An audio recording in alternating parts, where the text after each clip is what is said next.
Hey everybody, this is Trek from MDFI. I'm out here currently at the Northern Woods Training Facility. I'm actually working on our non-lethal training ammunition training bay today. And the reason that I built Northern Woods Training Facility is because at a certain point in time on our training path, we need to get off the square range. And it is very, very important, don't get me wrong. We need to be able to put around exactly where we want it. We need to work quickly to make sure that we're fast and accurate. But at a certain point in time, we need to leave the square range for a little while, and we need to start going to work on when to gun, understanding when we can and cannot use a firearm in self-defense or any force for that matter. And part of that very important process is understanding your potential adversary. And there was no one better than Dr. William Aprill, who we recently lost and was taken from us way too soon. Now, it's really funny because he would be very upset with me for introducing him as Dr. William Aprill. So, Will, we miss you. And the information that you brought to your students about the criminal mindset and the target selection process was second to none. And so I hope you all enjoy a little bit look back with Practically Tactical about what Will brought to his students and to our community as a whole. Will, you will be missed. You are a friend. You are a mentor. And can't say enough great things about you. Rest in peace, my friend. You give you a count in? Well, we're live. Go. Oh, we're live. Hold on. Shit. Yeah. Everybody knows that the dice are loaded. Everybody rolls with their fingers crossed. Everybody knows the war is over. Everybody knows the good guys lost. Everybody knows the fight was fixed. The poor stay poor. The rich get rich. That's how it goes. Everybody knows. That's our intro music, ladies and gentlemen. That's Everybody Knows by Leonard Cohen. Thank you, Leonard. You should have read it like a what was it, a slam poetry? Yes. Yeah. Okay. Or like, I don't know if I could do that because can I do it like deep in a different with a different affect? Well, it's too late now. No, do a full-on Shatner interpretive reading. Oh, I can't do Shatner. I don't do like impersonations. I do original characters. But hey, what's going on, everyone? Welcome to Practically Tactical, the show where critical thinking meets everyday carry. On this episode, we have Dr. William there you go. of Aprill Risk Consulting on the show. And by the way, we need to mention, I think we teased it last time that he was actually going to have a website. And now he actually does have a website. So Aprill Risk Consulting, 2Ls in April.com. Or if you're watching on YouTube right now, there's a link down below. Or, of course, if you're listening on podcast, there's a link in the show notes. And if you can't figure out that stuff and you can't Google it, stop watching the show. Yeah, exactly. Don't watch the show anymore if you can't. If you cannot Google that. You know, I like how one of us every time takes a turn just alienating all of our listeners. Exactly. No, but I mean, how did you even get here? Anyways, William, we for some reason we must save up just like the worst of the worst intros for you for some reason. So I'm going to apologize for Jeff, but it's good to have you on, sir. Thank you. It's good to be here. I love to watch telecommunication professionals at work. Yeah, well, Yeah. Obviously, you're watching CNN right now for that to be true. So, oh, come on. That was a good current events joke. yeah. I mean, on podcast, like 2 months from now, it's not going to be very funny. But then now it is. But anyways, go check out his website.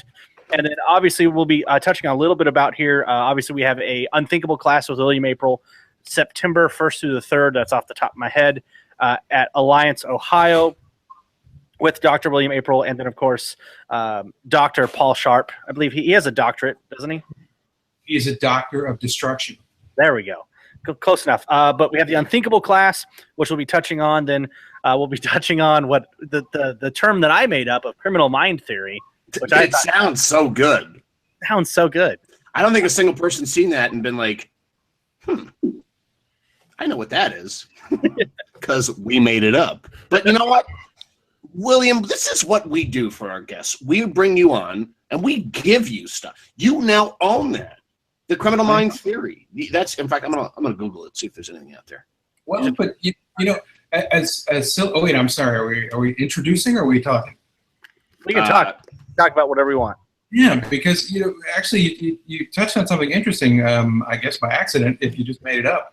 But you know, one of the things that we like to talk about in behavioral health is what's called a theory of mind, which means how do you think other people think? Right? What is your sense of the interiority of other people, how their inner workings are? And what I find is that a lot of times when it comes to dangerous, violent street criminals, people don't have a theory of mind. They don't think at all that there's any thinking going on the inside of a violent criminal actor's head. I guess they think that what they do is just sort of random behavior, except it's not. I had a student in the last class I taught who brought in a video from a security camera of a convenience store in his hometown, and it was in the scene. It was pouring rain, and there was a little girl, a 10 or 12-year-old girl on a bicycle who had pulled under the awning of the store to wait out the rain. And a guy came out of the, full-grown adult male comes out of the store, and he's looking at the rain and looking at the rain, and walks over to the girl, and in one motion, without breaking stride, lays her out. Gets on her bike and goes home. Well, the cops catch him by virtue of the video, and when they asked him why he did that, he said, well, I knew I was going to get wet on the way home, but if I had a bike, I'd get less wet because I could get home faster. And this guy he said, how could somebody do that? How could somebody do that? How could somebody do that? And I said, well, to him, it's the same as he needed a bike, and there was a bug or a piece of gum or a piece of paper crumpled up sitting on the seat. It's just something in the way, and it just had to be gotten rid of. The fact that it's a 12-year-old girl has nothing to do with it. And he said, man, I can't think like that. And the problem is not having a theory of mind for people who can means he's completely unprepared for that dude. He can't even acknowledge that internal reality exists in his town, in the store that he goes to. So, well, let me ask you, what more do you have to do than just accept that people like that exist? I mean, accept it and then understand that it could essentially be anyone? Is that where you're kind of going with it? Well, not anyone. I mean, I guess surely technically anyone.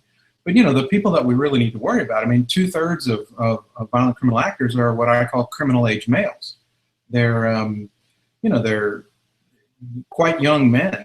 And, the military uses that term military age male, naming teens to sort of graybeard. But for criminal age male, 2/3 of violent criminal actors are between 17 and 35.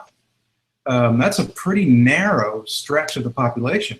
And that's the kind of person that if you know that fact and if you inhabit that reality, that kind of person in that demographic raises you to a higher level of at least understanding that they could be in that risk pool. What was that age range again? Sorry, I missed that. 17 to 35. 17 to 35. 2/3. Being a violent criminal is a young man's game. But 2/3, 17 to 35. So that means that when you see somebody like that, we have to consider them in the pool. Well, geez, isn't that a lot of people? Yes. But it doesn't cost you anything to say, okay, that's one of those kinds of people. That's a highly enriched demographic. It doesn't cost you anything to go, okay, and click that awareness notch up, one. Now, here's something too is kind of when we're looking at, it's amazing too that we're talking about data on this, which again is for those that aren't familiar with William Aprill, check him out. Obviously, listen to the other shows we've had him on. It's not like we can necessarily plan this out, but there's basically kind of like what you're talking about, like a track record or some kind of basic things that, for example, something when we had Gary on the show, we talked about I think what a majority of crimes happen between like 9 p.m. and 3 a.m. or something like that. Like there are certain things that if you can just be aware of and avoid, we're talking about that potentially violent or above interaction. There's just dramatically less chances absolutely. There's actually data that you've been able to compile and look at this and be like, oh, here's a trend, or wow, this is repeatable. Sure, there's tons of data out there from the FBI through the Uniform Crime Report, of course, but especially through the Bureau of Justice Statistics. They put out some stuff that I think is a lot more accessible and useful to us than the straight Uniform Crime Report. Things like there's a huge spike in property crime and even some violent street crime between 3 and 6 p.m. And people say, well, why? School's out. School's out and parents are not home yet. Home from work. So there's a huge spike in property crime, burglaries, things like that. from 3 to 6 p.m. Well, if you knew that, you could do something to mitigate that risk. You know, you could make sure that it looks like somebody's home during that time in particular. Yeah. So, sorry, something real quick here, too. We jumped right in here, and I needed to thank our sponsors real quick here. Then we'll get back to this. Obviously, go check out Modern Outfitters. Check out their new MC7. I think Jeff has been wanting one of those really, really bad right now. But go check out the new MC7 from Modern Outfitters if you guys are looking for a AR platform in a larger caliber, like 260, 6.5, several other calibers. Go check that out. Of course, go over to Big Tex Outdoors. Use code PRACTAC and get 15% off products. I actually just ordered an ALG trigger for my SBR. And of course, go over to Squared Away Customs and check out the Coach holster. If you haven't already, go onto YouTube, search Coach holster, or go onto our Facebook page. More information about the collaboration holster. Pretty much Jesse designed. By the way, Jesse's here on the show. I don't think he said anything, but Jesse is here. I'm here. Here. He's alive. He's here. I know he's here. Then, of course, go over to atiguns.com. Use code PRACTAC10. And then NAF Solutions Custom Stippling, PRACTAC. And then, we have a new, I talked about it on the last show, we have a new discount code for Tough Products. So if you go to toughproducts.com, use code PRACTAC10, you now get 10% off, no minimum order, and you get 10% off on all of the Sentinel Concepts line. So if you guys are interested in some of the backpacks we've done videos on with Steve, from the products that Steve designs, and then everything else that Tough Product sells, you guys can use code PRACTAC10 and get 10% off everything. And then, of course, go to proper.com and use code PRACTAC20. Get 20% off all products over at proper.com. And then I think Jeff, we have 2 new sponsors next week. We're adding 2 new sponsors next week, I believe. I think I teased it last week too, but we're working on a few things here. So, but we have, I think, 2 new sponsors next week. But of course, go to practicallytactical.com/sponsors to check out all of that information. Check out the show notes for this episode as well. And then, of course, if you're on the website, click on the Amazon banner, the little smiley face at the bottom, and then a portion of your sale will go help support Practically Tactical. Okay, so we got the legal monetary requirements out of the way here, William. Nice. Something that I want to come back to that, but real quick here, because we've had a couple questions, and then we were down at the Dominating the Entangled fight with obviously the whole Larry, Paul, and Cecil crew. Phenomenal class. I loved Cecil's alone class. I actually took Cecil's class with my son a few weeks ago. This class took it up another level. I think I was sore for about a week on Dominating the Entangled fight. But kind of getting into this now, we're doing the Unthinkable class with you and Paul. But at the class, we filmed a video with Paul kind of talking about the Unthinkable class. And obviously, he talked about like a lot of what he's doing, and gave some tidbits on what your portion is. So, real quick, could you kind of go over what you will be covering in the classroom portions?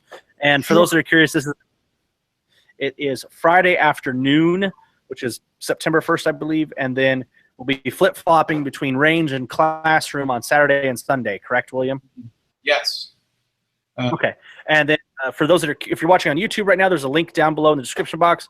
If you guys want to sign up and join us out at Alliance, Ohio for the Unthinkable class, where you also need all the requirements are listed on the website. 1,000 rounds of ammo, bring that, because we're going to be burning it down mentally and physically between the range and with William. And I'm really looking forward to Paul Sharp. If you guys haven't had a chance to train or talk with him, just a hilariously awesome dude. But your portion of the class, Paul's going to be working on shooting. He's going to be doing, I think, a lot of his recoil management, Revo part, and then your part in the classroom. What will we be discussing? Well, the first thing is that I don't want you to think that it's a class that's super strictly segmented. I'll be weighing in quite a bit on the range. We're going to be talking about reactive shooting quite a bit.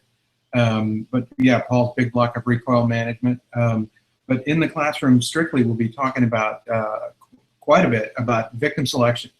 How exactly are violent criminal actors choosing who they aggress against and who they don't? We're going to be talking about that for a good while. Then we're going to talk about the psychological development of violent criminal actors. Where do they come from, basically? And the kind of different flavors of them that manifest themselves on the street, and the kind of threats they pose to you in differential ways. And we may have some surprise topics that we're not really gonna talk about now, but we'll bring up some surprise topics as well. Okay. Obviously, looking super forward to this class. Again, if you guys are interested, check it out. It's on, again, practicallytactical.com. You guys can sign up and direct on there. All the information's on the website, link below. It's going to be a phenomenal class. And actually, I should mention, too, and again, it's kind of my fault. Like, we're talking about, like, Paul out on the range and you kind of in the classroom. However, Cecil gave us a very good rundown on your shooting, and you're quite the shooter, too, so I have heard. So I'm actually hearing you actually have a lot of really good things talking about on the range and providing feedback to students, and you're one hell of a gunslinger, so they might say. Well, I started off, I got lucky. The very first class I ever took, like most dudes, I just assumed I knew how to shoot, I guess from birth. But the very first formal class I ever took was what used to be called LFI-1 with Masad Ayub. And it was just, to get top flight firearms instruction first time out of the gate was really, a stroke of luck. But I'm a big Rogers Shooting School devotee. I've been a bunch of times. It's like zeroing the odometer on your shooting. You think you can run the gun and you go there and you get crushed. It just forces you to shoot in the world's time. And I've been working quite a bit on how can you bring the reactive shooting concepts from the Rogers range, which is a highly specialized range, to the square range paper target world. And there are some things you can do. And by the time we're done with you, when you come to this class, you're going to be doing some stuff that you're kind of freaked out by. The first time we did this block of instruction, people kept saying, I don't believe it, I don't believe it, I don't believe it. But they were doing it, so I didn't really care if they believed it or not. It's going to be a lot of fun. It's a challenging course and a busy one, but it's a lot of fun. I'm assuming you're talking about the Redneck Ninja Magic right there, right? That's exactly what it is, Redneck Ninja Magic. Yeah. Everybody needs some. Yeah, I feel like that's probably what my brother-in-law and his buddy did to hook up our hot tub. But you know what? If I die in a hot tub, there's far worse things I could die in. So, give and take a little bit. That is a very rock star way to go. Yeah. In a hot tub. If you can't choke on vomit, hot tub is totally a second choice. I don't think that was on the top of my list, but I guess I need to put a list together. But just make sure you keep certain appendages away from the blower jets. What was the movie, like Snow Day? Yes, Snow Day, I think. Yeah. One great thing, a really good practice, Nick, you should definitely try is get your Cocker Spaniel, take it into the he's not even listening. Hey, Nick, grab your Cocker Spaniel. This is a good practice, and bring it into the hot tub with you, and then have each one of your 800 family members plug into a regular outlet a toaster. And at the same time, 3, like the ball, here comes the balls dropping. 2, here it comes. 1, and just let I don't care if you've got, extension wires going to telephone poles and wherever electricity comes from the ground and neighbors' houses, everybody gets a toaster in there. That's great. Have you been able to diagnose Jeff at all, William? Have you been able to even figure out what's wrong with him, or is he says he doesn't like to remote diagnose? That's what he told me. I don't think there is a diagnosis, but you know what? We'll cover that on another show. I'm somewhere in the DSM. That homosexuality. Not that I'm sorry, Jesse. It was in the DSM, in the DSM 4 or 3 or whatever. No. I think it came out after DSM 2 in 1972. Yeah, it was in the 70s. So I cannot believe. I think they should put that one back in. But I can't believe we're going to go down this road. But they also threw out a diagnosis that actually, calling homosexuality a mental illness was clearly a mental illness in and of itself. But they also threw out a diagnosis that actually was kind of helpful, which was called ego-dystonic homosexuality. Those people who are homosexual but don't like it. They struggle with it, particularly in abuse victims who feel like the abuse turned them gay. And that's horrifying to them because they view it as an ongoing symptom of abuse rather than just how they're wired. Can't believe we're talking about this stuff or clinical esoterica, but there it is. Wow. Well, I mean, it's not exactly the criminal mind theory, but We're getting there. Do me a favor. What was the criminal mind theory? And Nick. Come on, Nick. What I thought criminal mind theory was the theory or the thinking or the hypothesis of how the criminal mind works, because it's something we've talked about before, and it's something that you hit on exactly in your opening statement is they're thinking for whatever reasons, which you'll probably talk about in the unthinkable class of how or why they think that way. Sure. But it's something like Jesse's talked about a ton is how we project our own values and morals onto other people and kind of expect the same thing. And that's not even with criminals, even with other people, that just doesn't work. I can't project that onto my neighbors, even though they're regular people, but it's still different. And I think that's something, I guess maybe in regards, if you want to call it mindset or whatever, but of having that baseline thinking of people think and do things differently than I do. Mm-hmm. And that the analogy that I use is that projection is thinking that your values are like the headlights of a car, that they illuminate the world, and when in fact they're more like the dome light. The only person they illuminate is you. Your values aren't respected by anyone else. They don't carry beyond yourself. I mean, you can put them into action, of course, but your values only apply to you. And this is the thing that I think, I call them, nice, normal people really struggle with, is what violent criminal actors don't think about. Nice, normal people think, well, there's somebody broken down. How can I help that person? They don't think this person can't get away from me if I decide to rob them. So it's what thinking doesn't occur. But if you think about it, the violent criminal actor has been through a mill, so to speak, that produces a very stripped down kind of thinking. They're really only thinking, in ways that further, their criminal repertoire, and everything else is just really, it never rises to the level of contemplation. It just doesn't make the radar screen. And that's really unnerving, to think of things that you think of as normal thoughts, like, altruism or pity or things like that. They just simply do not appear in the violent criminal actor's mind. I will give you kind of my first experience with kind of, because obviously, again, and we talk about this a million times, of how training has changed our lives, especially in mine. But my first kind of real thing of like that light switch going on so I don't know if you know, William, me and my wife, we did foster care here for like 5 or 6 years. Our first case ever, which was mind-opening, was, and again, nobody knew any of this at the time. Coming in, we had, I think she was 5 years old. I want to say maybe she came to us at 4, turned 5, somewhere in there. She ended up being diagnosed with reactive attachment disorder, which in and of itself is a thing. Later, we found out that she'd actually been sexually abused pre-verbal. You can actually figure that out if it's pre-verbal or post-verbal. But that's when that was the first, because children have this amazing way of just not holding anything back and telling exactly what they're thinking and not knowing that they'll be judged or giving an appropriate answer. And then that's when I first really kind of started to get, and it didn't really click on me at the time until obviously kind of developing the training, is how did she see that, or why was she thinking that, or how did she view that? And it's just through the unfortunate aspects of and tragedies that have happened to her life, of the way that her brain has unfortunately been wired, or things transmit, whatever, is just an absolutely different view. And we saw the exact same thing, or saw the exact same thing happen. And it's just like, it was like we watched two different things, and it was the same thing.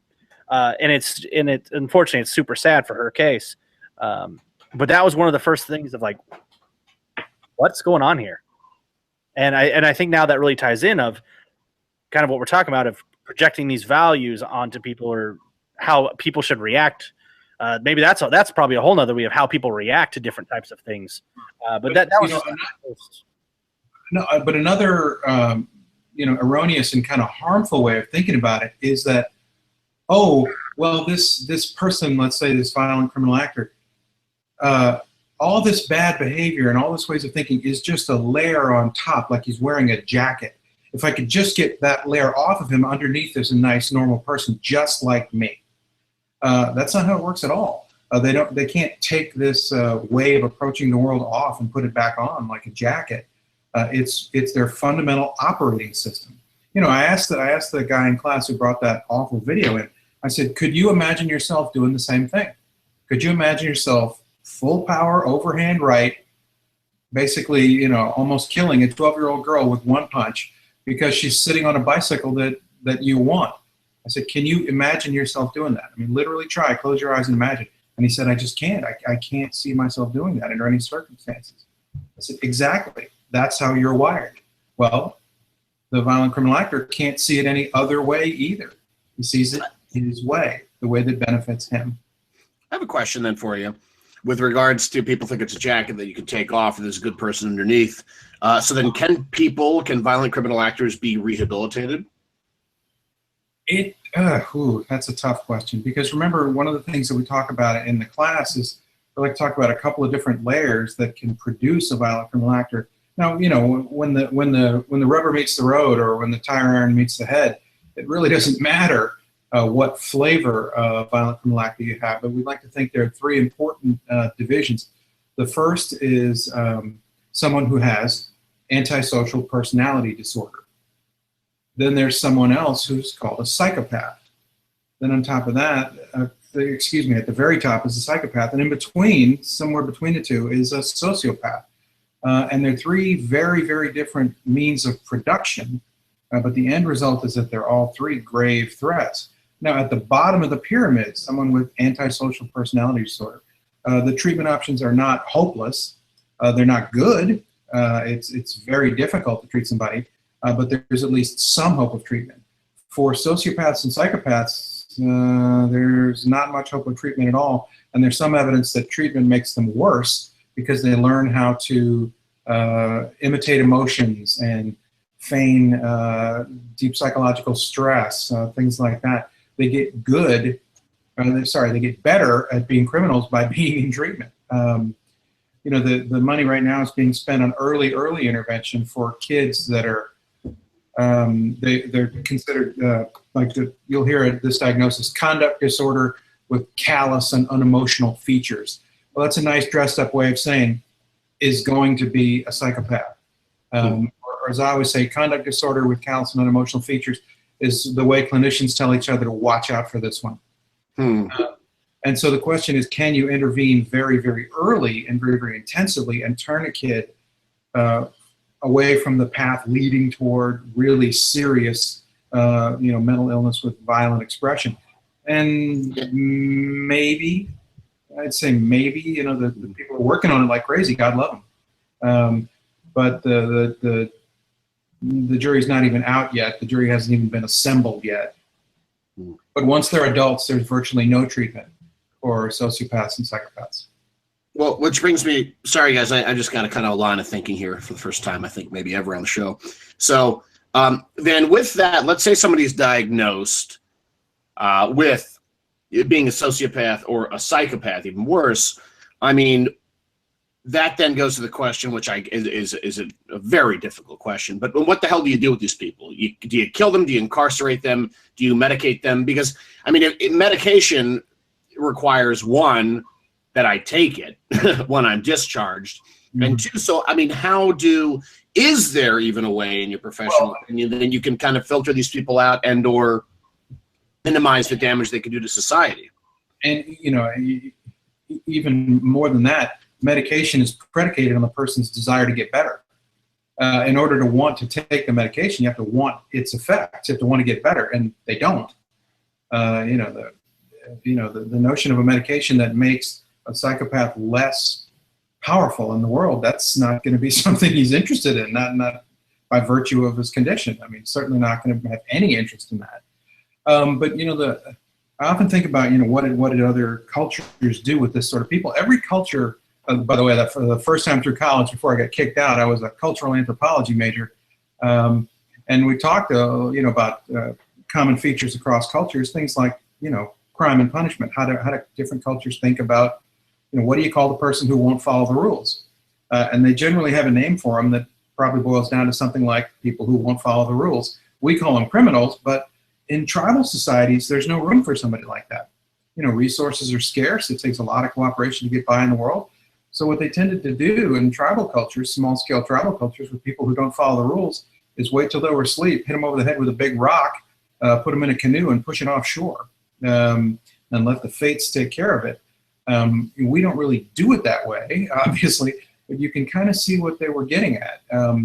When resources are that scarce and life is that tough, you can't really tolerate people around who don't follow the rules, who hurt other people, who violate the mores of that culture.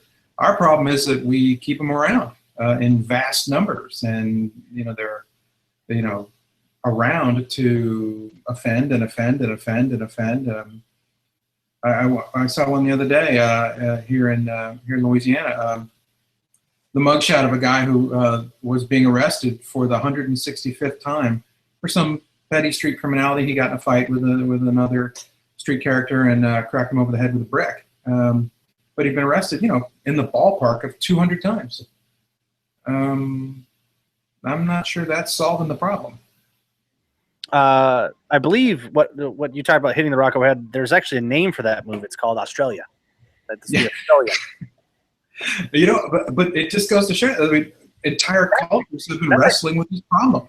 Yeah, that's a joke, obviously, but somewhat more recent and actually factual of just disregarding or discarding, I should say, criminals. They don't view it as discarding, but saving the body. I mean, they're amputating the limb to save the body, so to speak. And this is nothing new. I mean, think about, like you said, Australia. I think France had Devil's Island. We have Guantanamo, right? I mean, this is something that we try all the time, but it doesn't really seem to work. Well, not for this show. Then what's the answer? But we can exactly. Yeah. We can save that for another time. Something that I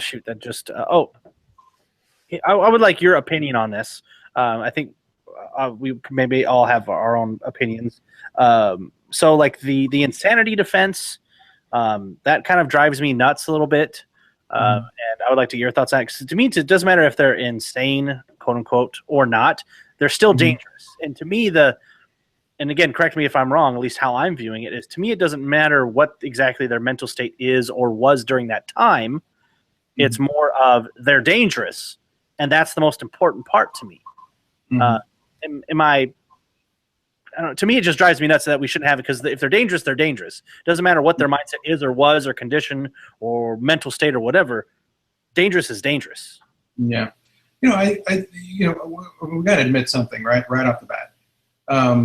What people think of as insanity defense, unquote, is not used very often, and it almost never works. There's not some, tide of people getting off of violent crimes, sweeping the nation using the insanity defense. It doesn't work. It's the last refuge of a lot of really guilty as hell people, and it's terribly transparent in most cases. It just doesn't work. But now, gun folks, sort of, self-selected people that are interested in self-defense, self-protection, kind of red meat eaters, are particularly offended by it because it seems unjust, right? You did this terrible thing and you're going to evade punishment. But let's admit, there are people out there who are so mentally ill, so impaired, that it's just not reasonable to judge them by the same standards that you would be judged, or I would be judged, or well, maybe not Jeff. Yeah, but Jeff's on that level. That it's just not fair. I mean, and because I'm not talking about things that offend everybody, like the Twinkie defense, right? I mean, that was just a grotesque miscarriage of justice, right? And the Menendez brothers. We killed our parents because they gave us the wrong color Mercedes when we were 15 and traumatized us. I don't mean those. Those are so transparent. We can all just go, to those. But think about the homeless schizophrenic behind your office, right? Living in a dumpster, eating garbage. Will he hurt you if you scare him or try and chase him away from the dumpster? Maybe. But is it fair to judge him by the same standards you judge another trespasser and violent attacker? No, it's not. It's just not. So I think we have to be smart before we jump up and down about the insanity defense. Right? Or, I'm sorry, unquote. It's most often called diminished capacity nowadays. But I guess my thought behind that was, dangerous is dangerous, though. Like, to me, like their state or whatever doesn't matter to me. I don't care about that part. It's more of, if they're a danger, I'm not necessarily caring about anything else. Yeah, there are some states that try and address that. Some states will mandate the person go to treatment, and once they have been restored to sanity, as we say here in the Louisiana system, then they go on trial. Oh, okay. So there is some sort of movement toward that. But also, there's civil commitment. There are some states, Oregon, way out in front, of saying, okay, this person has served their sentence, but they're so disturbed that they're still so dangerous, we're going to keep them even after their sentence is up through a civil commitment. Now, that's like a solution, but it awfully troubles me, too. Yes, serve your sentence, but you still get to stay in jail. That's some tricky territory. Then think how that could be misused. Yeah. What if you served your sentence, but I don't like your politics, so you get to stick around in prison until I say you're better. That gets tricky awfully quickly. But I understand what you mean. I mean, if somebody's so mentally ill that they're dangerous, you don't want them sitting in the next to you on a bus. And so that you're seeing more and more in the way of mandated treatment, and I mean treatment sort of that has teeth. There are some things here. They're all over. They're called assertive outreach teams. If you're a frequent flyer at a mental health clinic with a serious and chronic mental illness, and you don't show up for an appointment, they go get you. A nurse, a cop, a doctor, they come to your house and they get you, and you were gonna take that medication. So you can be committed to even outpatient treatment now, which I think is gonna help a lot of people, because they're going to be forced to get treatment that they can't otherwise consent to because of a court order combined with mental health treatment. Well, thank you for answering that. It was just kind of something curious. I will be fully admitting of I have, after doing foster care for 6 years, I have a pretty poor outlook on people. And kind of everything related to that, but maybe that'll be for a whole nother show as well. But no, good for you for doing foster care for that long. I mean, that's an amazing gesture. It's an amazing thing to have done. It was so I'll everybody's heard this, but maybe you'll find this interesting. So the whole reason that this show even exists is because of foster care. At the time, we actually had a kid who was drug and all sorts of stuff. He's now our adopted son. At one point in time, the mom had got a new boyfriend, and she wanted him to be involved. And they've been dating for like 3 days, so the love of her life. And he had a felony weapons and drug charges together conviction. He was out now, and then the county cleared him to come to our house with her to pick up our now son Jackson. And I was like, what in the hell? Why would you, how did you get from point A to point B? So that's when I started looking up stuff, obviously buying a firearm. And of course, that's how I ended up with a Sigma. Great decisions in 40. We're doing really good here. And then that's when, again, you just started digging for information. And Sure. That's when I was like, I really wasn't finding what I was looking for. I'm like, there's got to be professionals out here. And of course, our first guest ever was Jeff Bluefman on the show. So we obviously didn't get the professional on the very first one, but that's how this all started, was kind of the weird thing of foster care and wanting to protect my family, and then it evolved into this now. But what that kind of makes me think of is that for so many people, they get interested in personal protection, self-defense, protection of the family, etc., because something happens that makes them think, whoa, hold on a second, this might affect me. But to me, I don't think I wish there was some other way to get people into the tent, to wait until they're scared or to wait until they've been victimized. Wow, that doesn't seem like the greatest way to get people thinking about this stuff. And I wish we could come, as an industry, I wish we could figure out a way to do prevention, not intervention. You know what I mean? I mean, to really get, how do you make people think that something's important in their lives without having to do something bad to them? Yeah. Well, no, that's an absolute fantastic point, because again, kind of goes back to our thinking of which I went earlier of like, well, nothing bad has ever happened to me, and I live in a good city, I live in a good neighborhood, I have good neighbors, I have a good community. You know, it's not going to happen to me. I mean, doing foster care, we had tires slashed, you know, all sorts of threats. And, you know, when I go to jail, I'm going to beat your ass. It's like, well, you're not getting out of jail, so you can try. But you're absolutely right. It took that for me to do something, and it should have been the whole time protecting my family. And not waiting for that one thing to happen, which is obviously looking back is a pretty big error of not, again, accepting what's your quote of accepting reality? It's accepting the world that we live in. Yeah, the world as it is.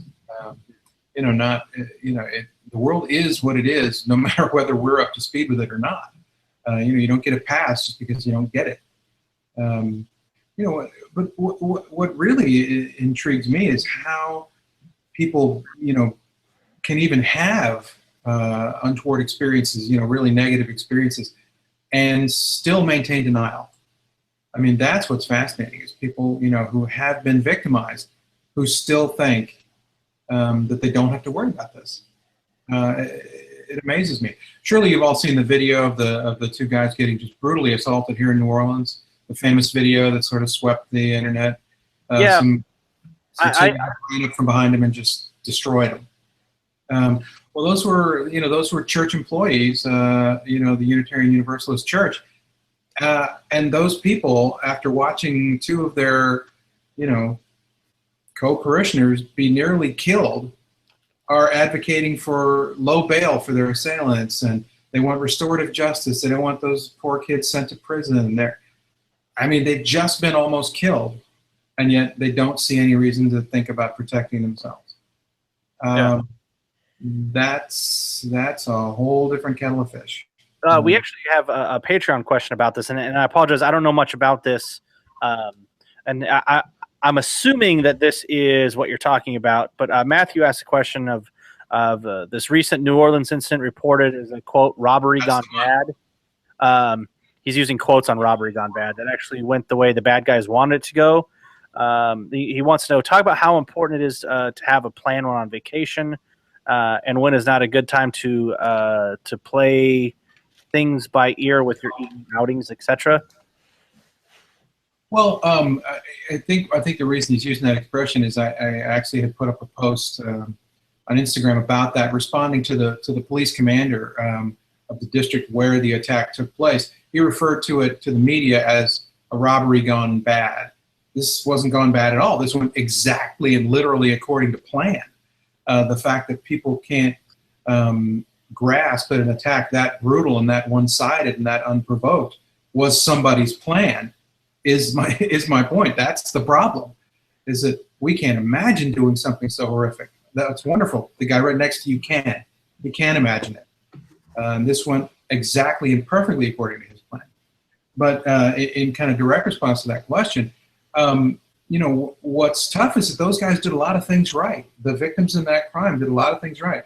They were heading back to their hotel at not even 9 o'clock at night on a nice, well-lit, well-traveled street. They weren't scrounging around in bad places doing bad things with bad people.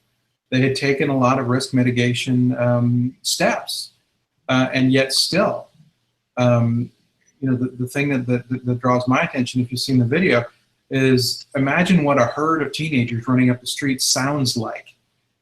Believe me, that herd noise was audible, and yet it didn't register as something odd enough to get this guy's attention, either to run from or to turn and face.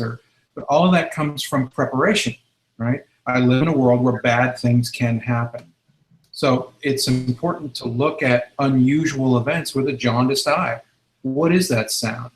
One of those wonderful tips I ever got from an undercover cop was listen for the squeak of tennis shoes. Tennis shoes starting from a dead stop, there's this kind of squeaking sound. And he said, when you hear that sound, the fight is on. You're being attacked.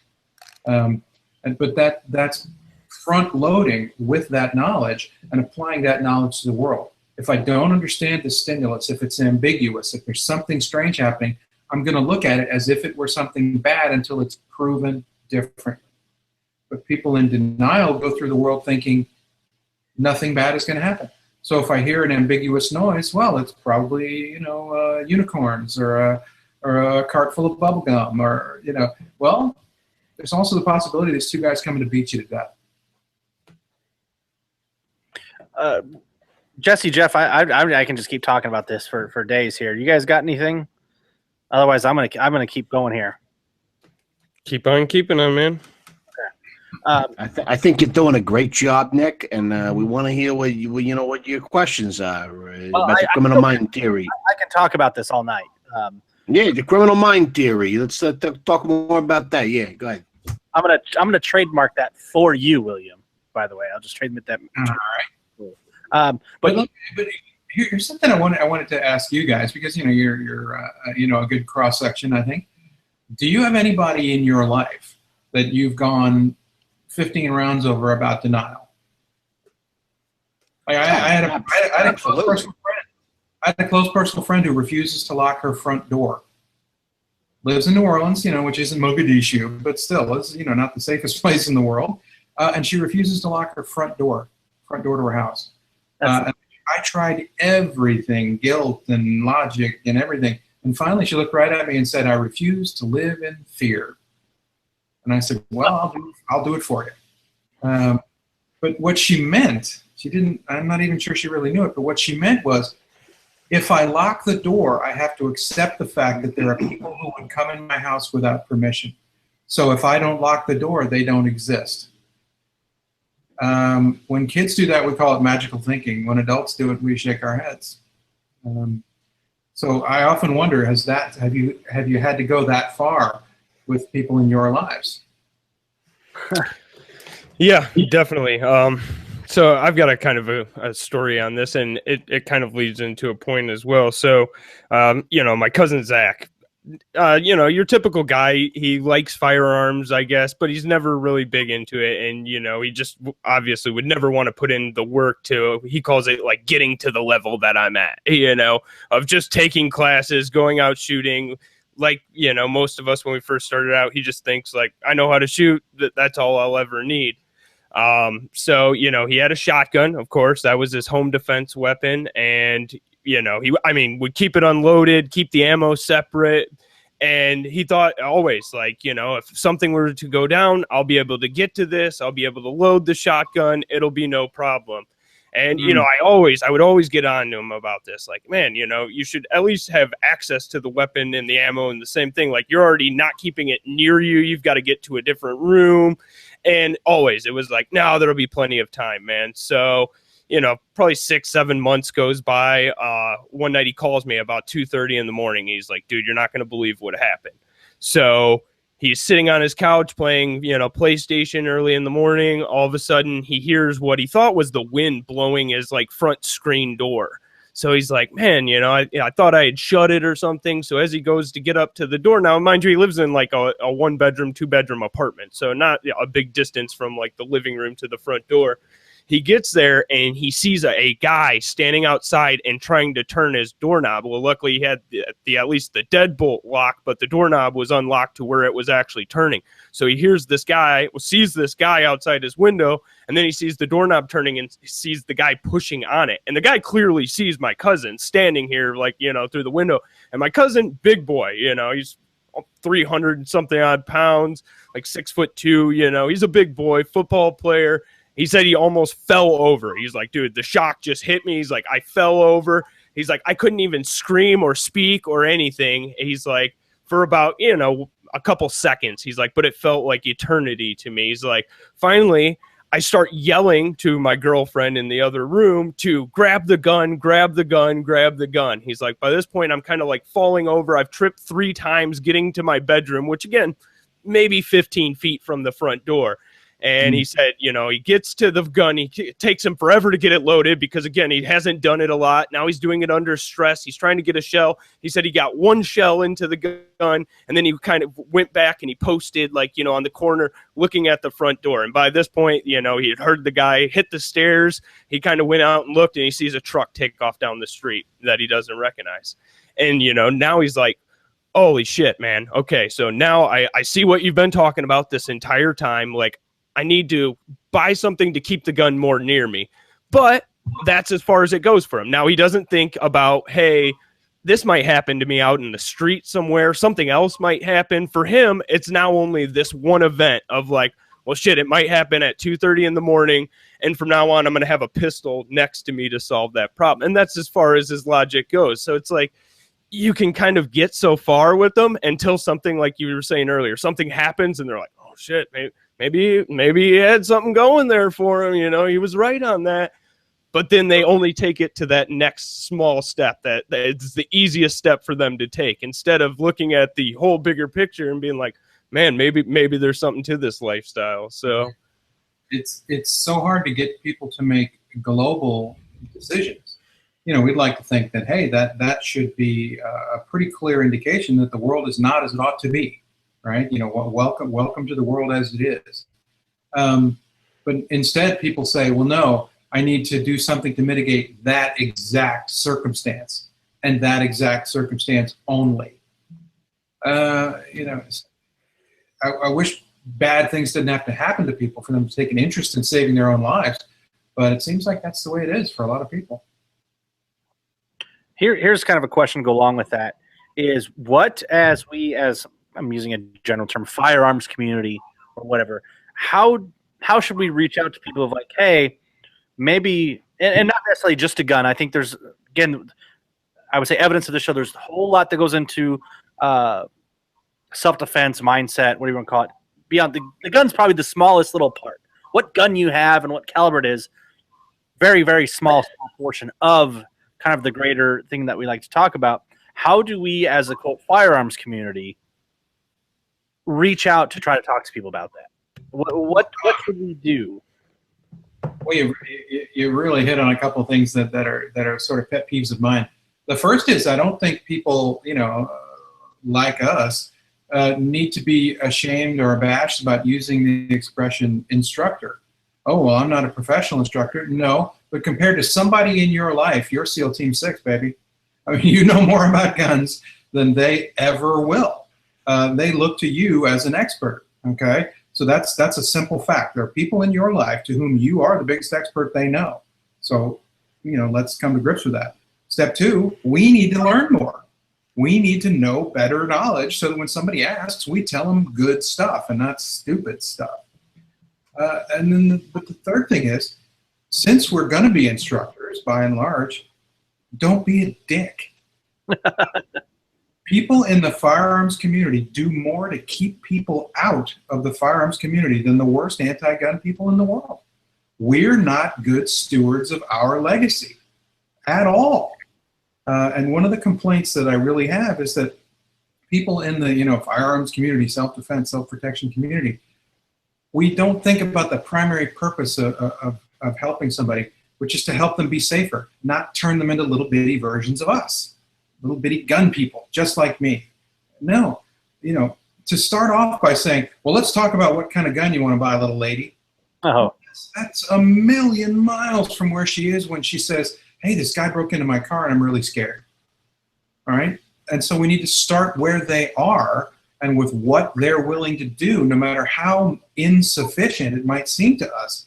Because if we can help them be safer and help them feel safer and not shove an agenda down their throat, maybe they'll come back and ask us some more questions. If we're good stewards and treat them well and don't make them feel stupid and call them, you know, insulting names like sheeple, maybe they'll come back and ask us more questions and we can give them more good information. And together we can collaboratively move forward to a point where they're safer. That's the point. And I think we miss it. We in the tent do a pretty bad job of helping more people come into the tent. And believe me, I'm guilty of all this stuff. I'm not pointing fingers, but we can all do it better. I mean, a couple things. One, I try to do my best to, you know, welcome people into the tent. One of which, I'll tell you, one of the most common things, and think about this, of when people tell you they don't like guns, what do they say? They say they scare me. So the dickhead will go, oh, that's because you don't know anything and it's ignorant. And you know, they do the whole like proud gun guy thing.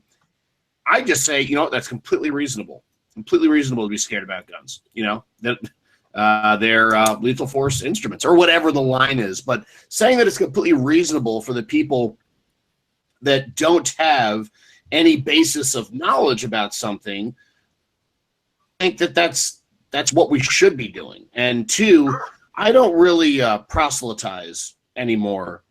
I just don't. Because I don't want to be the guy, it's like the guy that tries to push the Bibles onto other people or whatever, you know what I mean? Like the guy who wants you to love Trump. It's like, I don't want to be around that guy. He's really annoying, So I feel the same way about guns. Everybody knows where I stand with that stuff.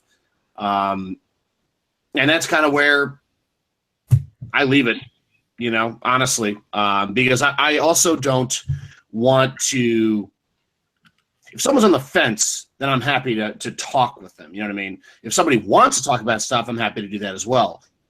But, I also want this to be, though, a decision, because it's such a personal decision, learning how to use guns, owning guns, and the level of responsibility required for that, and the kind of the lifestyle decision that it is. I want people to make that decision on a full tank of gas, you know what I mean? Understanding, and I want it to come from themselves, you know what I mean? Like jiu-jitsu, less so. No, man, come take your class, although they never do. But especially with guns and stuff, like I don't know. I want motivated people, and there isn't a single person that I know even half well that doesn't know that I'm involved in this in some sort of capacity and can answer any question seemingly they would have or steer them in the right direction. You know what I mean? Does that make sense, William? Like, yeah, it goes back. I'm sympathetic. I mean, people will sometimes come to us, as people in the community, and they'll put a no-win situation to you. Tell me how I can protect myself against this 300-pound rapist, but guns are bad and I don't ever want to touch one. Well, boy, you have tied my hands. I mean, you're almost coming to me with something that I can't help you solve within a parameter that you find politically acceptable. So yeah, sometimes they put us in a weird position. But I think the first thing is, what are they capable of doing? Literally having the conversation about, locking your front door. If they don't, that's a great place to start.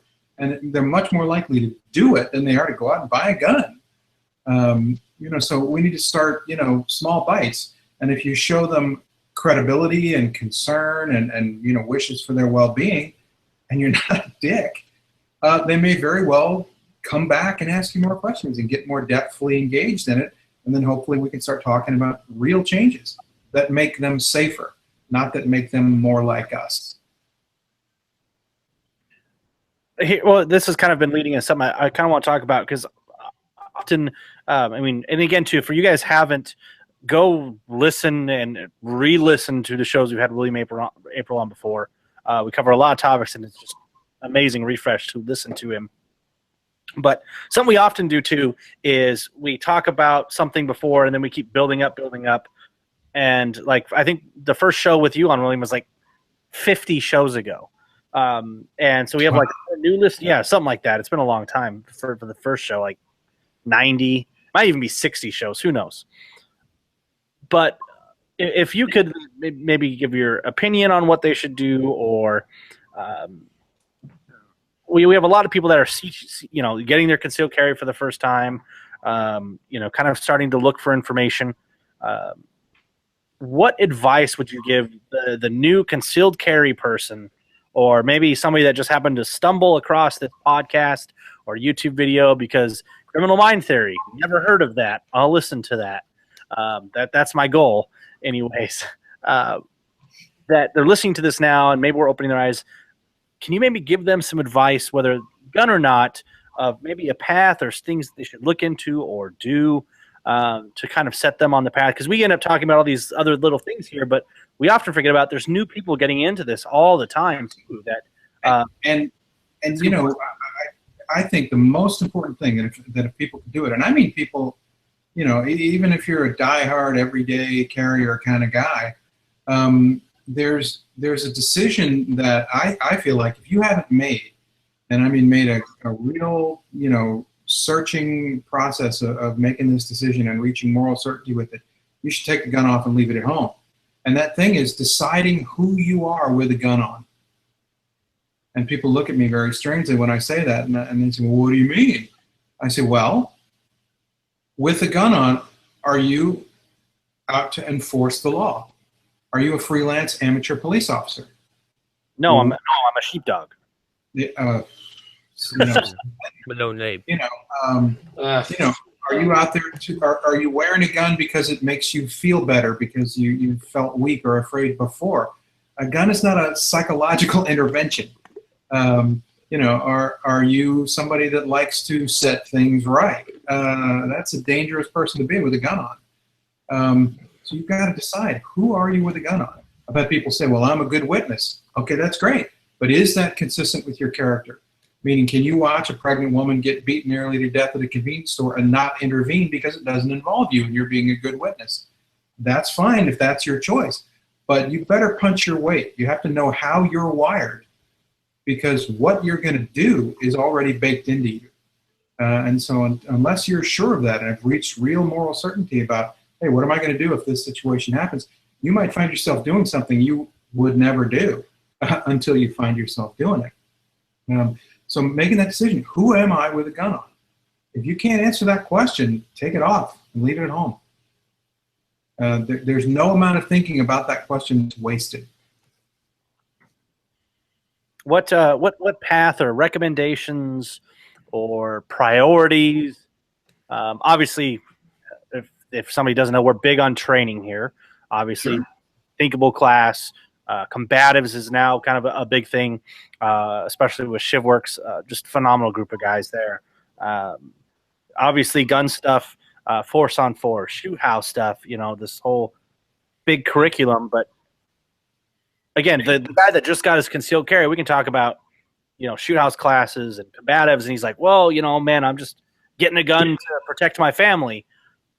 Maybe what advice or what path or knowledge would you try to bestow upon just the new guy that stumbled across this somehow?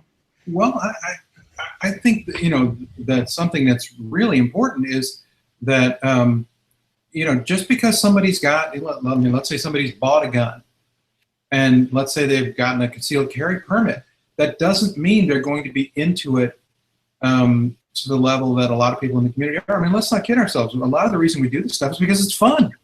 It's enjoyable for us. Quite a bit of it is, infotainment or edutainment.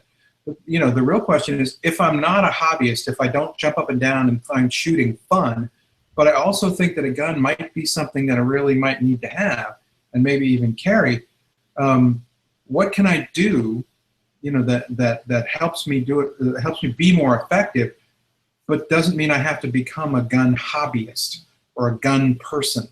And so I think those of us in the community need to think about that. Claude Werner, the tactical professor, has done quite a bit of research about, there are people out there who can be convinced that a gun is a good addition to their self-defense practice, but they just want to get a baseline level of skill, kind of like most of us do with driving. We don't go to driving school. We don't belong to driving clubs. We don't, have the gloves with the cut-out knuckles and all that stuff. We just reach a baseline level of skill, and that's kind of where we're going to be. Well, we have to recognize that there are going to be people who want to do that with guns. I want to be able to not shoot myself and not shoot my wife and not shoot the neighbor, but I'm not going to go to Rogers. I'm not going to, shoot an IDPA match. Okay, we have to respect that as a valid path and think, how can I add to that guy's game, so to speak? How can I help him be better without requiring that he get his ticket punched fully? He doesn't have to buy a battle belt, in order to want to carry a gun and be a little safer. So, I think some of them, some of the people on the fence feel like they're being sold an entire bill of goods when they only want one thing. And so I think as people in the community, we shouldn't act like car salesmen, always upselling.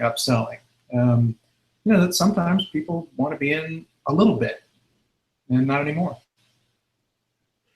No, such an interesting point, because I feel like a lot of people that are like just your semi-regular hobbyists, like you said, it's the majority of gun owners that buy a gun, it sits in their nightstand, And I think when they look at people like us that, you know, we've kind of delved into this just head on, because you realize that there's just so much to learn out there. And it's like, obviously, if you take something that seriously and you want to become, you know, perfect your craft, and you realize in this that you're just constantly going to be chasing perfection, but they see that lifestyle and it's intimidating to them. You know, it's like, well, fuck, man, I don't want to have to carry a fucking flashlight, a spare mag, and a gun everywhere. It's like, I just carry a gun when I go into dangerous neighborhoods. You know, I have tons of friends that tell me that shit, you know? Well, you know, it's not so much intimidating as it is inexplicable, right? Like I have a friend who is a fly fisherman, and he will try and talk. It means nothing. If he moved to Montana and fly fish, it's just inexplicable to me. Well, think about a lot of people we know. If they won the lottery, they'd go to a different class every weekend, 52 weeks a year. And that's just inexplicable to a lot of people that are on the fringes of the community, let's say. And so we can't expect them to jump up and down and like what we like. You know, for a lot of them, it's the equivalent of getting a better spare tire, you know, or making sure the brakes on their car work. It's an added dimension of safety, but they're not going to become enthusiasts. And we should stop holding that against them, right? And I think, you know, I would rather have people just be enthusiasts than be the guy that like wants to get in this for the kind of cool factor. You know, again, like Jeff was saying earlier, man, carrying a gun everywhere is such a responsibility. And, you know, that's why we talk about being a responsibly armed citizen. There's a huge difference than just being an armed citizen. You know, obviously we can look at criminals that are just armed. It doesn't mean they're responsible with it. So going out every day, and like, you know, you were just saying, of what kind of person are you with the gun? And I think that's the biggest thing that like training and everything has taught me, is that, you know, the gun's just one tool. It's not, I'm the problem solver. My brain is the problem solver. And I think that's what a lot of people, they kind of get this misconception of like, well, if I carry a gun, I'll be good with everything else. You know, a gun and a little situational awareness, and it'll get me out of every single circumstance. And, you know, I think when you get to training, you realize like, holy shit, there's so much more to this. And that's why, you know, it's easy for guys like us to just continue on that path, because you realize like there's so many areas you need improvement on. And, you know, but, you know, like you're saying, I think there's going to be a huge majority of people out there that want that just baseline, you know, and they want to be as good with a gun as you are driving a car, a baseline level of skill. And frankly, you know, after that, that's about all I'm going to put into it. So where do we call that good, though? You know, because I have a huge issue with somebody just being able to get their CCW and call that baseline, you know, because it's like that gives you nothing to be a responsibly armed citizen. I agree. It's kind of on you. So it's like, where should we put this baseline of saying that's too little, and, you know, maybe you're getting above the limit there? But we've also got to be honest about the fact that the most common defensive gun use is showing someone a gun.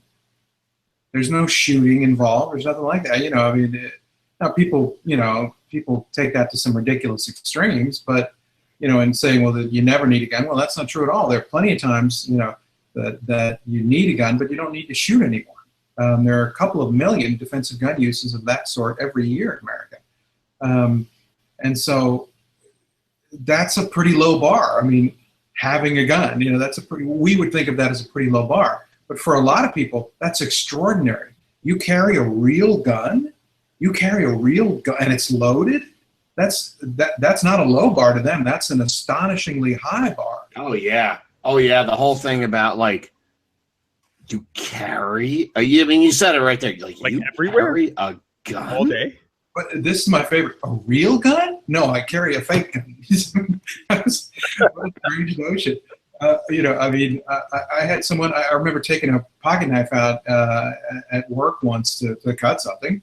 And the person said, "Is that a real knife?" No, I'm carrying a simulated knife around. You know, in case I need to simulate cutting something.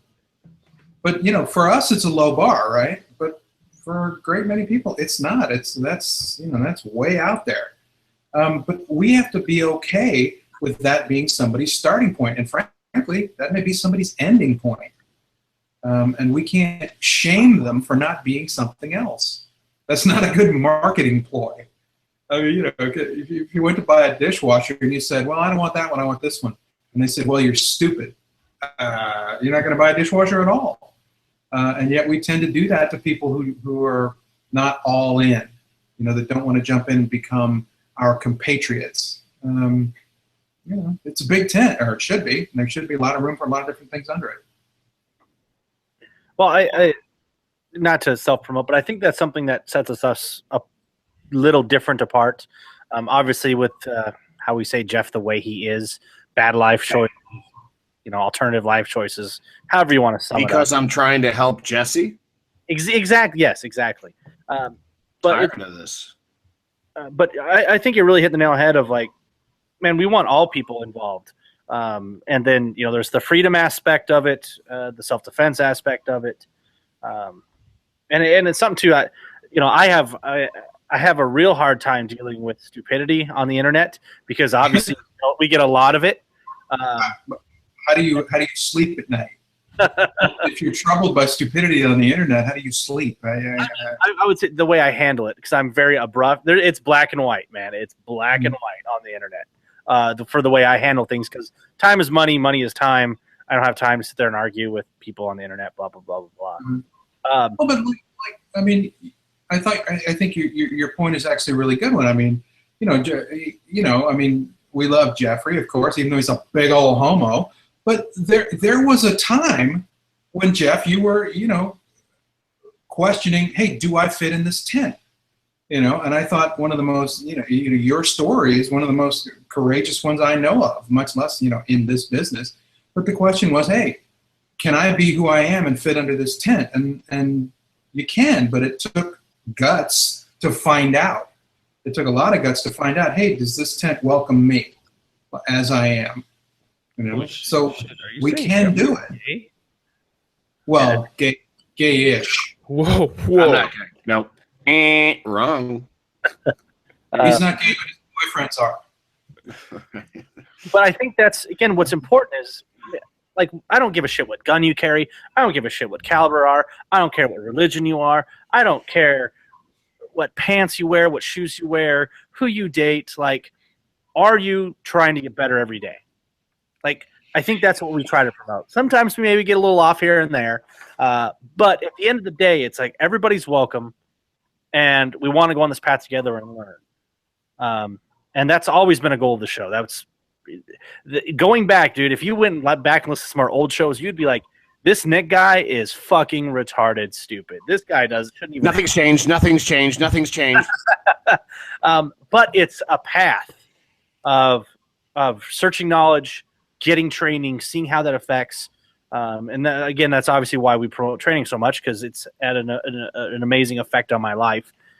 But we always want to welcome people, like, and that's something that drives me like absolutely nuts. Of course, like, you know, every once in a while we get some comments about Jeff or something, and it's just like, wait, you're saying you want him not to own guns, or you want what people quote unquote like him not to have guns, or not to be like pro freedom? And like, you as a gun owner are saying that? Like, that drives me nuts. Like, we want everybody. Like, we shouldn't care. That's the beautiful thing about a gun, is it's one of the best equalizers known to man. We want everybody to be equal, right? It's just, I don't know, it drives me nuts, kind of what you're talking about too, of more gun owners are better, right? That's what we should be for. Yeah, I mean, you know, the community isn't going to grow itself. I mean, in fact, it's getting increasingly marginalized. I mean, as the country gets more and more urban, it's harder to, you know, people don't have that experience of walking in the field with Grandpappy, you know, shooting a 22 at the tin cans on the fence for the first time. So, I mean, a lot of things are getting lost just by virtue of changes in our culture. Well, if we don't get on this, we're going to get more and more marginalized, and it's going to be harder and harder to hold on to what we've got, much less have new rights and new sports and, you know, things like that. So, you know, I think we do need to work on being good stewards of this part of our, this part of our endowment. I mean, we've got this great thing, and we need to help maintain it, I think. Yeah. Which again doesn't help the cause by, posting Crusader pictures and Oh, I love that stuff, dude. do that.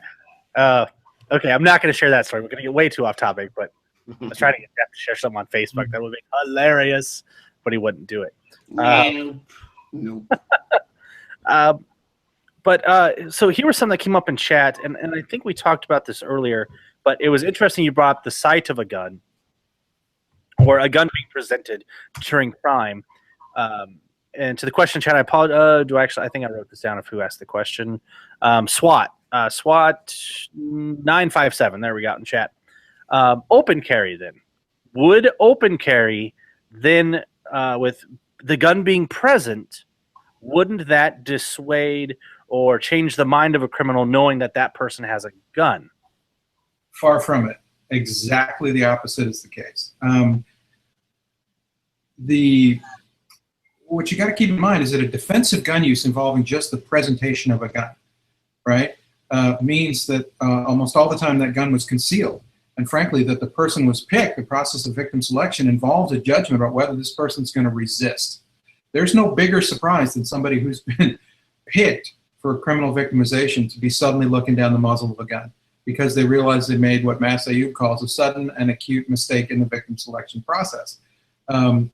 But concealed carry gives you that advantage. Open carry gives that advantage away. And I can tell you that last year, in my town alone, 6 people open carrying were robbed of their guns.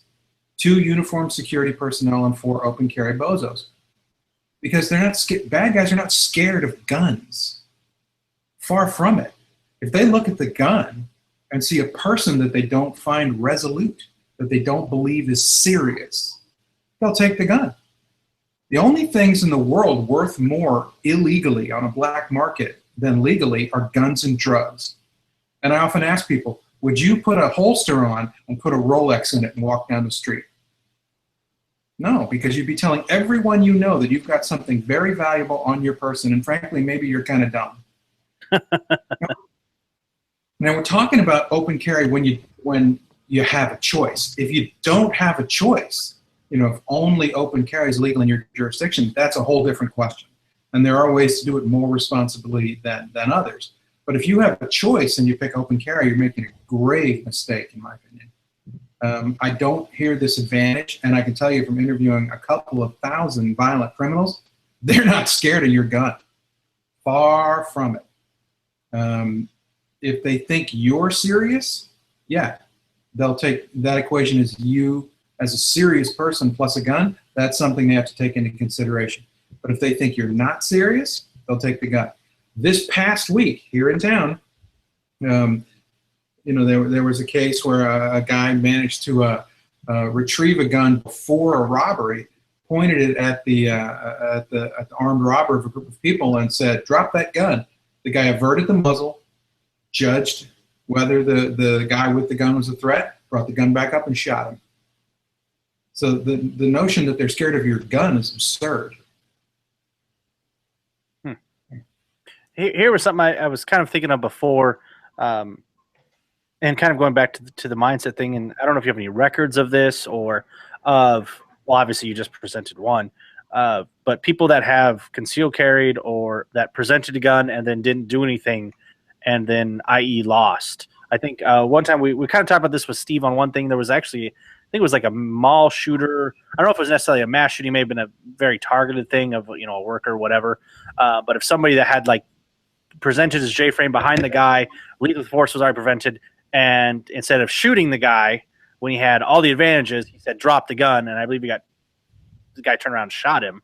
Yeah, he's actually paralyzed from the chest down is the last thing I heard.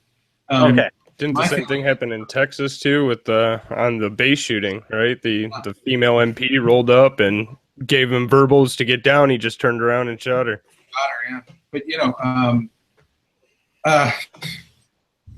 you hate to, because that leads very quickly to people saying, don't draw the gun unless you're going to shoot. Well, that's not right either.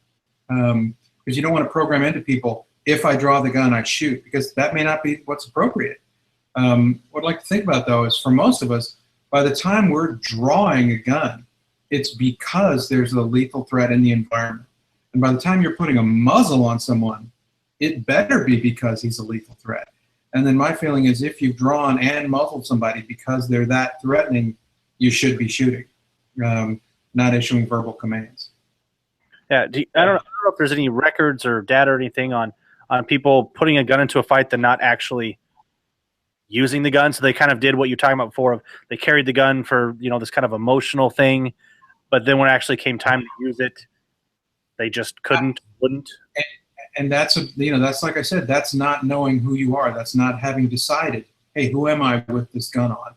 Now this comes up very often with police because they'll draw a gun and then have to go hands-on with somebody. And that happens all the time. Somebody, that's not appropriate to shoot. That's a problem that adheres very much to serving police personnel, and that's a real problem. Actually, Larry Lindemann does a wonderful block of training called the Don't Shoot Yet, and it's managing when things go hands-on, but you've got a gun out. So that's somebody serious trying to address that problem. But for most of us, walking around armed citizens, it's dangerous to introduce a firearm that you don't intend to fire, that you don't think there's reason to fire. If you don't think there's a reason to fire, or at least muzzle somebody, what are you doing with the gun out? It's something we've really got to think about quite a bit, and really get at it in training. I remember I was in a class with Mass Ayub, and he did the most amazing drill. The scenario is, it was a square range drill, but it was very well thought out. The scenario was you hear, crashing in your backyard in the middle of the night, and you walk out into your backyard with a pistol, and there's somebody who's broken into your house, and you're going to hold him at gunpoint. And he had us simulate this by holding a target at gunpoint, and he kept us in that position for half an hour. Because for a lot of people, that's the response time. I mean, if you live in a rural part of a rural county, it may be a good while before the sheriff's car gets there from the other end of the county. Well, he had us holding this target at gunpoint and verbalizing appropriately and everything for half an hour. And that was something I had never thought about having to do. And it was a pretty awful experience, actually. But, thinking about that kind of stuff and putting that kind of stuff in training. What about reholstering?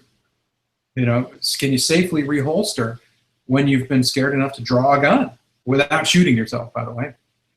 These are kind of things that the training community can take on because they are realistic slices of the defensive gun use world. I do want to kind of do at least a small little plug for us. So if you guys are interested, we have seats available for the low light force on force class, listener class at Alliance, Ohio. One block of instruction will be specifically on this scenario of, for whatever Joe sets up, it's going to be managing, kind of like, to steal Larry's verbiage, of managing the don't shoot yet or whatever. So you have a gun out, you have it on somebody, maybe they deserved it, didn't, whatever. I'm not sure again what Joe's saying, but how to manage that in regards to a home defense. Yeah. So we're going to be role playing. Myself and Jesse will be the proverbial bees, absorbers. Catchers. Yes. Another joke there. All I can say is get ready to get shot a lot. Yeah. In the dick. Probably. But I thought that's something incredibly important. I'm looking forward to it. I'm looking forward to being on the other end of the class because I think there's a lot of learning. I'm looking forward to learning a lot as being the quote unquote bad guy from the scenarios. But I thought that's going to be something very important that Joe stresses for those that have actually taken a concealed carry class. He goes above and beyond, but he talks about this of managing that time. You have a gun out. For whatever reason, they didn't deserve bullets or you didn't shoot them, whatever. What do you do? And then, of course, this is a low light scenario too, because you, for whatever reason, can't think about turning the lights on in your house. So what do you do? So that's going to be something in the low light force on force listener class, that if you have a gun in your home, or for any reason, take the class. So, but congratulations, because I mean that's a particularly good scenario. because it's real world. It isn't, black helicopters and ninjas rappelling out of them. I mean, that's something that might happen tonight, to one of your listeners. I mean, so good on you for putting that on. Yeah. Well, and obviously it's a low light force on force class, so there's going to be a lot of cool stuff too. I'm just a little disappointed that you won't be able to see all my multicam in the dark, but we'll work through those small issues. But Joe's a phenomenal instructor, so I'm looking forward to the class. But that's something he made sure wanted me to mention on the class, that is a large amount of time will be spent specifically on that. So obviously you can imagine if it's a force on force class, it's going to be happening. So there you go. I was going to go to another point, but now I can't remember. So Jesse, Jeff, you guys got anything else or to talk about? Well, no, I gotta be up at 4:45 in the morning. So I don't have any further questions, Your Honor. Well, hey, something interesting came up actually during the show. There's a brand new super state-of-the-art range in Conroe, Texas, called a Saddle River Range that's hosting me in September, and they have offered to give any of your listeners a discount. If you've got any listeners in the Conroe, Texas area that want to come to this class, they contacted me during the show. They were watching, and they said any of your listeners can get 10% off if they want to come to the class. That's very kind of them. Yeah, you can go to the website. It's saddleriverrange.com, and it's one of the swankiest country clubs you have ever seen. But if you go to saddleriverrange.com, there's a coupon code. I guess he said it's practically Aprill, so practically APRILL. Any of your listeners can get 10% off if they want to come to that class. More than happy to have them. We'll see if your reach extends all the way down to Conroe, Texas. Texas is our number 2 listener state. So You know what? Yeah, Michigan's number 1. So, I hope some of your people will take advantage of that really generous discount from Saddle River Range. Yeah, if you guys are in Texas, again, take advantage of it. Obviously, if you guys are near Ohio, get in our class. But what you got, let's see here. Are you flying to Arizona here shortly, too? Yeah, flying to Arizona in a couple hours. So we're putting on a 2-day class with Cecil Birch, Immediate Action Combatives. That's going to be an outstanding class. Actually, I did a hangout, little kind of video from Cecil's class. He was up here in Wisconsin. We talked about that. That sounds like freaking class.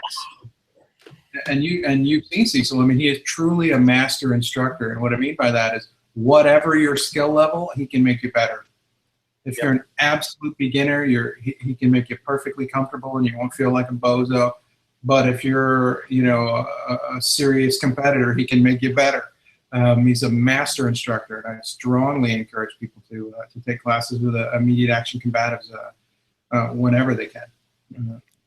Yeah, and then you're in Georgia, I believe, coming up, then Virginia. And then Virginia with FPF, and then Chicago, I believe, the last week of the month. So, plenty of time to get out there and get your think on if you want to. Yeah. Again, Jeff has actually done a class with you. I can't remember the name of it, but Jeff obviously speaks very highly of you. So if you guys have anything, please jump in a class, because again, too, it's like we've been talking about on this whole show of like knowing, like, how often you talk about, like, in fighting or whatever, like knowing your opponent, or in sports, researching your opponent. Like, if you carry a gun every day, that means you probably want to do the same thing, right? Or yeah, I could be making stuff up here, just like the name of the show, so you never know. But I'm really looking forward to your listener class. It'll be interesting to see some of the folks, because that has a kind of a neat hangout factor. Like, who else watches this? Who else likes this show? That's always kind of cool. Eric he's flying from Washington in for the class. I know Scott's coming from Pennsylvania. There's always obviously kind of that local Michigan, Ohio area, but yeah, we'll always have one or two from just somewhere else out there.